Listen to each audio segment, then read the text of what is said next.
You're watching Notepad. I'm your host, Ibrahim Sani. The confirmed cases of COVID in Malaysia surpassed 1 million yesterday. And we also know that today a lot of doctors are going to the streets in protest for their contract status. And the parliament is also opening this week. There's a lot of things that are going on right now, a lot of which that the country and the people inside it is trying to understand and make sense of what's happening, a lot of which it's coming down to inaction, which brings into this whole conversation that I want to have with TINDAK, an organization that focuses on a civil society or a grouping of civil society, currently consisting of Projek Bangsa Malaysia, IKRAM, ABIM, Gabungan Bertindak Malaysia, Projek Wawasan Rakyat Undi 18, Borneo Comrade, Jaringan Rakyat Tertindas or JERIT, Persatuan Kebangsaan Pelajar Islam Malaysia, or PKPIM. Joining me are two members of their steering committee, Faizal Aziz, the president of ABIM, as well as Nathaniel Tan of Projek Bangsa Malaysia. Welcome to the show again, gentlemen. We've spoken to each other very recently, but still, I want to talk to you some more. Let's talk about the current issue that is happening in the country right now when it comes to the health crisis. Maybe Nat, you can start first. Yeah, you talked about the state, trying to make sense of the state that we're in, the situation that we're in. Ibrahim, I think we are in a state of war. This is how we should be thinking about the state that we're in. You know, people are dying. You know, I mean, it's becoming like every morning you wake up, your WhatsApp group, somebody will say, I've got COVID, I know somebody who died. You know, it's creeping closer and closer to us. And the reason why it seems so strange is that our leaders are not acting as if we are in a war. You know, and when they kind of like sambil lewa and just kind of be floating along, it makes the rest of Malaysians complacent as well. You know, the people on the streets, traffic jams are still there. We're not in war mode, and if we're not in war mode, we're going to be overrun by the enemy before we know it. It's already creeping in. You know, I always talk about if there's a fire in the building, people act all crazy. But if it's like termites eating away slowly, although you don't feel it as fast, the end result is exactly the same. It's total disaster. Okay, you said that the government is not doing a lot, but actually on last Friday, they issued a statement saying that they are giving some measures to address some concerns by doctors. Among others include the extension of 2-year contract, extension, a clear pathway to getting postgraduate qualifications. Don't you feel that this is enough, these kind of measures that was introduced by the government recently?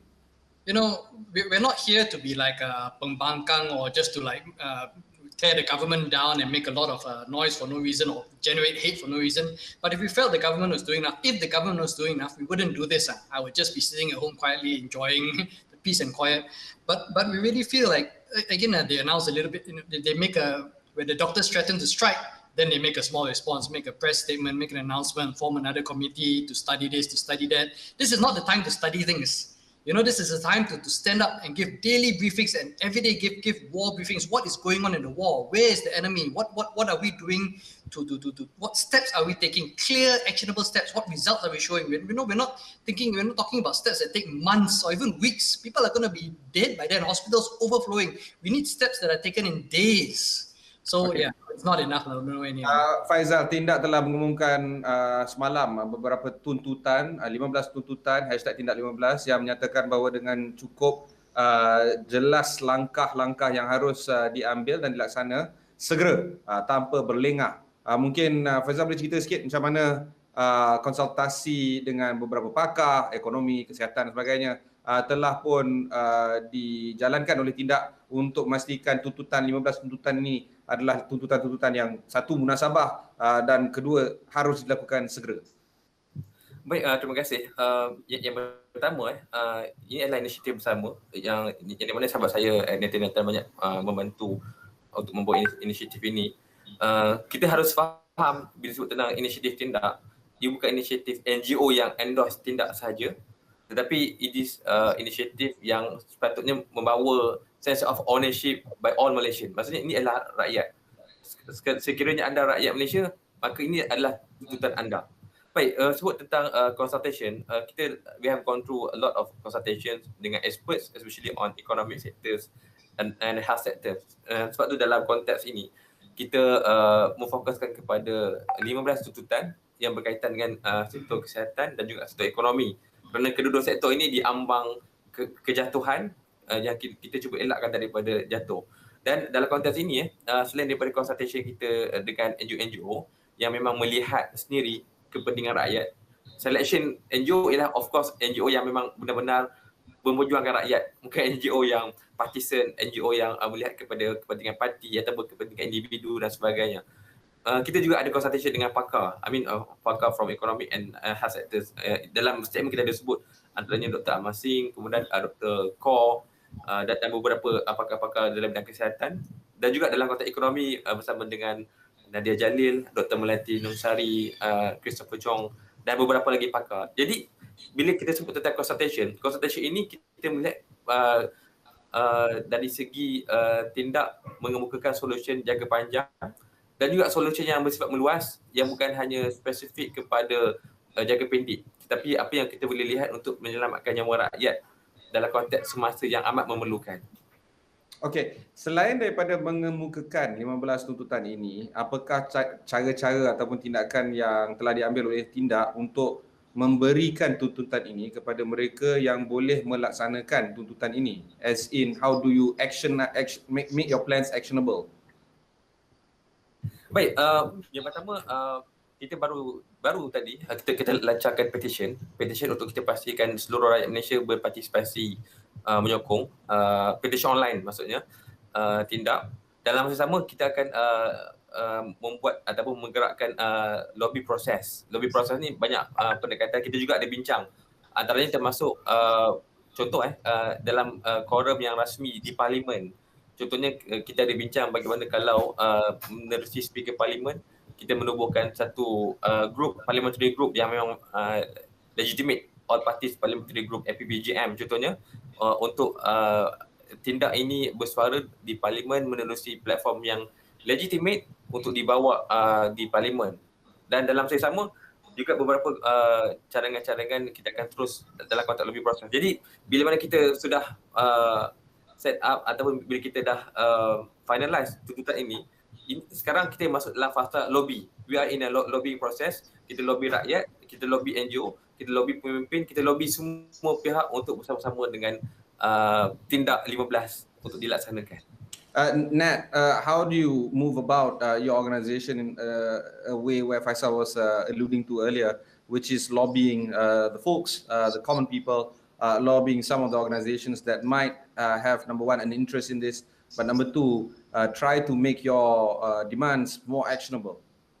So in terms of being actionable demands, right? When we put together the 15 demands, we were very specific. We wanted the demands to be easily actionable, very specific. They're not the types of demands that, I have to study what this means. I have to look into this, study that. No, most of the demands are very specific. They have numbers. They tell you exactly what to do.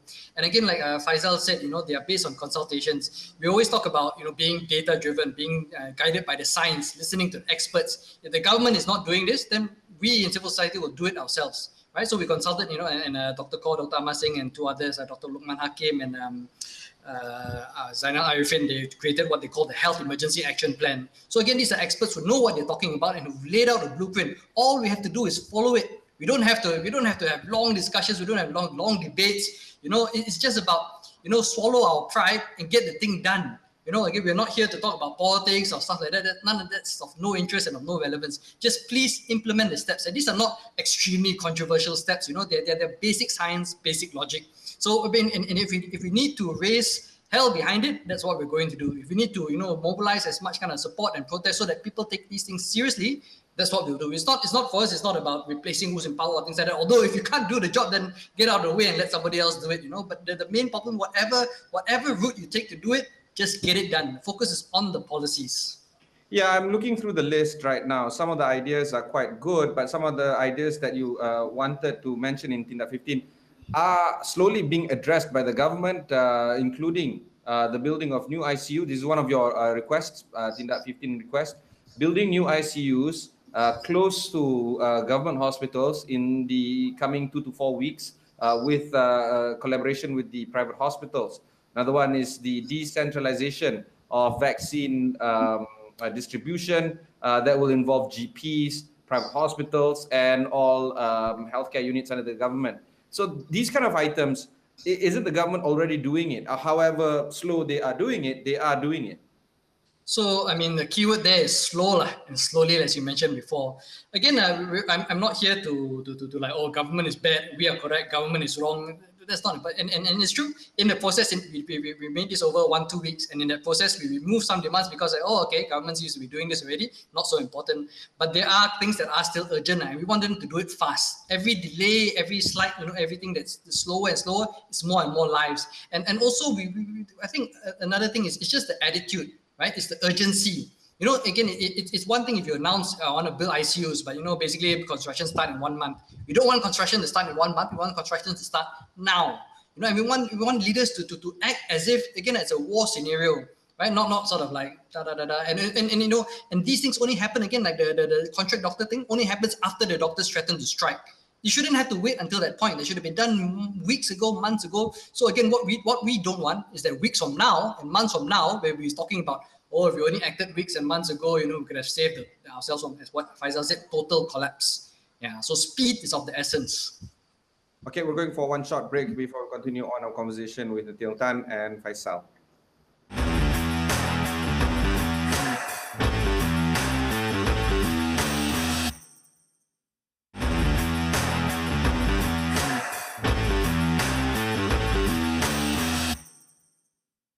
Thanks for staying on with us. I have with me the folks from TINDAK here talking about some of the items in the list of wants and demands, including some items that perhaps all of us can rally behind.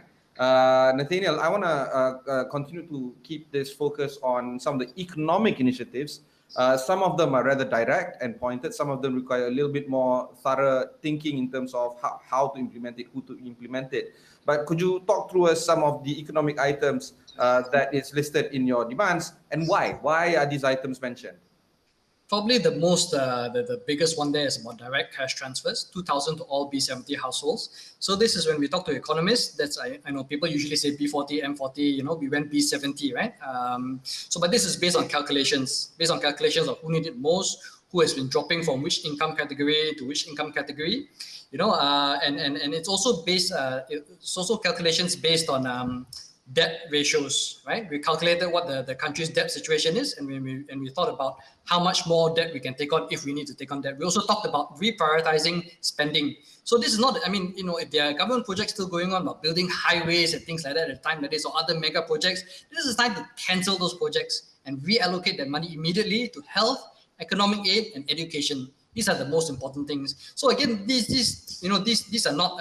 This is not a thick document about with all the calculations, all that. But this is the rumusan, the rumusan of what we have now. So these are the immediate, most urgent steps that we needed to get out very fast. So now that we've done that, we can also start a process of longer consultation and dialogue with all these economic experts, health experts, to further refine the blueprint and the plan, so that it's very structured and bring in consensus between as many minds as possible. But that's how we're looking at it. So Faisal, tadi kan Nathaniel mention further refinement of the blueprint ataupun menambahbaikkan sedikit apa benda yang hendak dihendakkan. Contohnya bantuan tunai langsung RM2,000 untuk semua isi rumah B70 bukannya B40, cash transfer ya. Lepas tu membolehkan mora pinjaman menyeluruh, automatik dan tanpa syarat kepada semua kelas pinjaman. Ada lagi beberapa tuntutan yang lain yang lebih kurang sama ya, termasuk bantuan untuk PKS ataupun SME dalam bentuk pinjaman faedah 0% dengan geran langsung RM2 bilion untuk PKS dan perusahaan mikro. Dan perkara-perkara ini memang harus dilaksanakan. That's my personal opinion, alright? But I'm no economist. The question now is, how do we make it a conversation that can encompass the decision makers to get involved? Nak tak nak kita kena discuss dengan ahli-ahli parlimen, kena discuss dengan kabinet contohnya. Tapi kalau kita tak melibatkan diorang dalam usaha ini, macam mana tuntutan ini dapat dilaksanakan? Baik, betul. Sebab tu kita juga sebenarnya mengalalukan bila mana Menteri Kewangan ada menyebut tentang penubuhan Majlis Pemulihan Negara yang mana mahu melibatkan beberapa NGO ataupun tokoh-tokoh untuk ada sesi consultation, dan saya fikir itu adalah satu potensi yang mana kita boleh masuk untuk kita memberi pandangan, dan juga kita tekankan 15 tuntutan, khususnya tuntutan berkaitan dengan ekonomi. Dan dalam masa yang sama, beberapa platform rasmi saya fikir penting untuk kita jeburi, termasuk juga dengan lobbying proses bersama dengan public figures, mungkin juga selain daripada pembuat dasar ataupun policy maker yang penting dalam negara. Dan kita juga ingin menyebut, sebab tu kalau tengok dalam tuntutan yang kita sebut, kita juga menyebut tentang solution sebenarnya dalam konteks ekonomi. Bila mana kita sebut tentang bantuan-bantuan yang diberikan, kita ada sebut tentang fiscal room.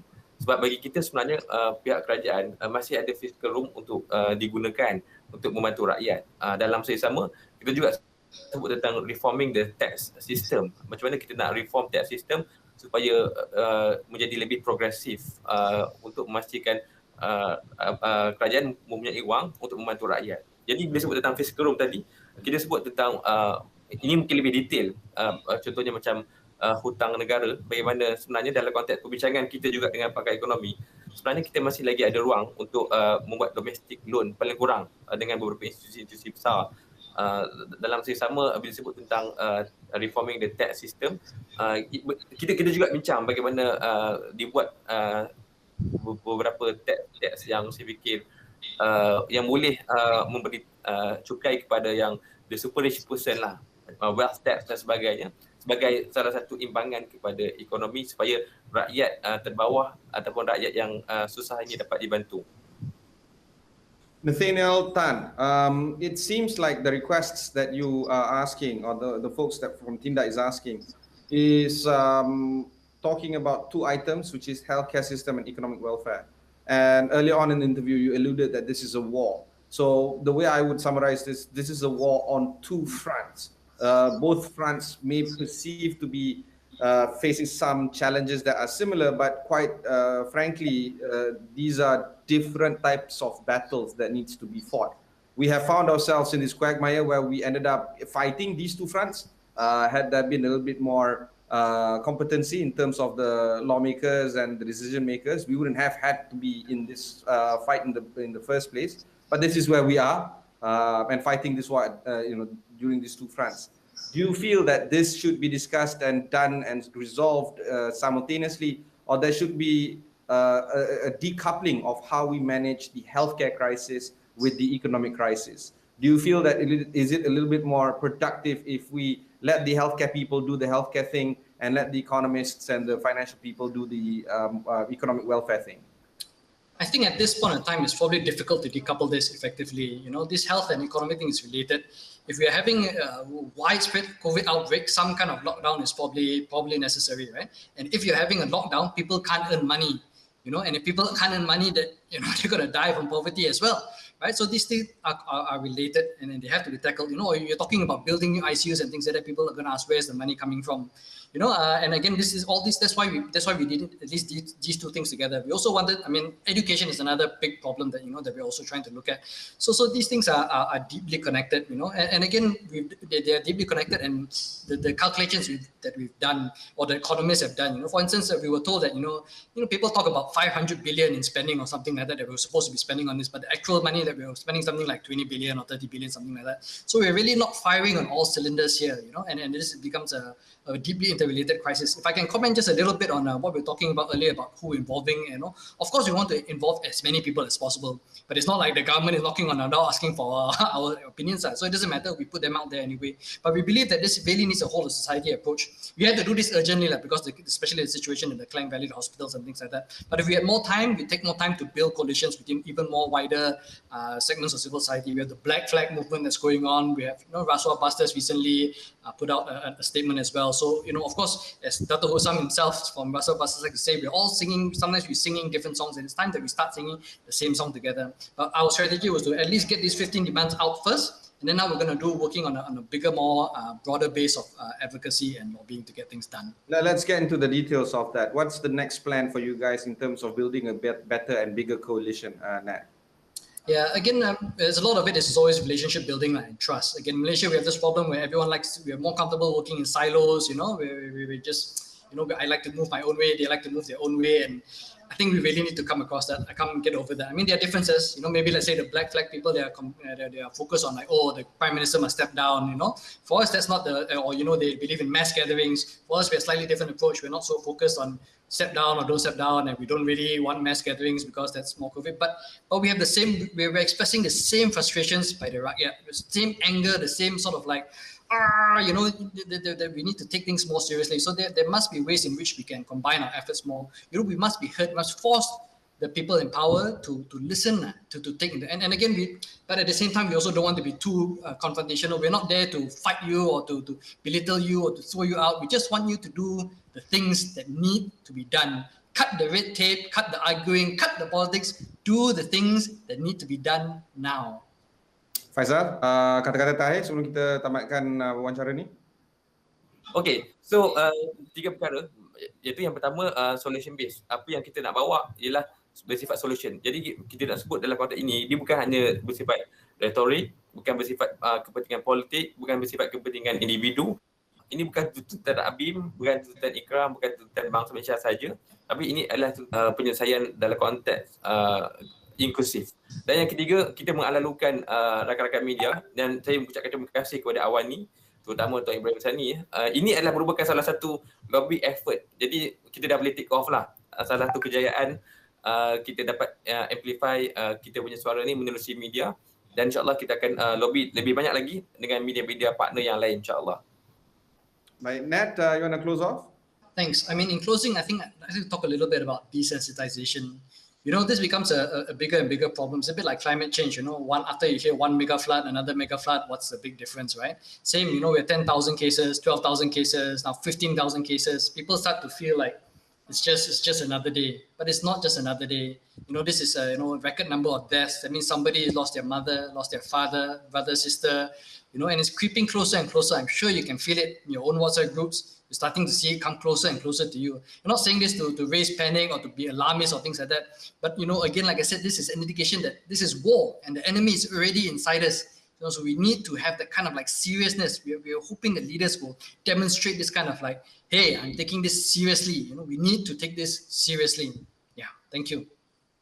Thank you. That was Nathaniel Tan of Project Bangsa Malaysia, as well as you've heard earlier from Faizal Aziz, the president of ABIM.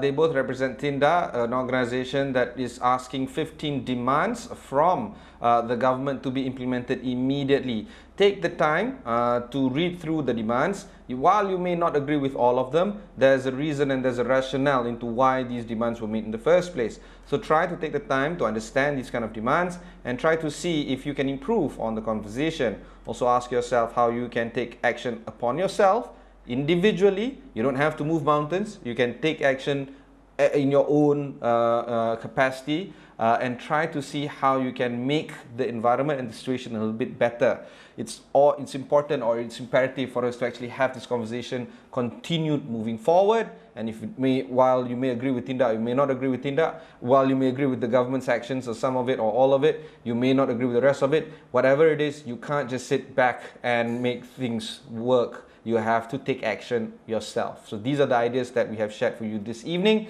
Until then, thanks very much for watching. Catch you in the next one.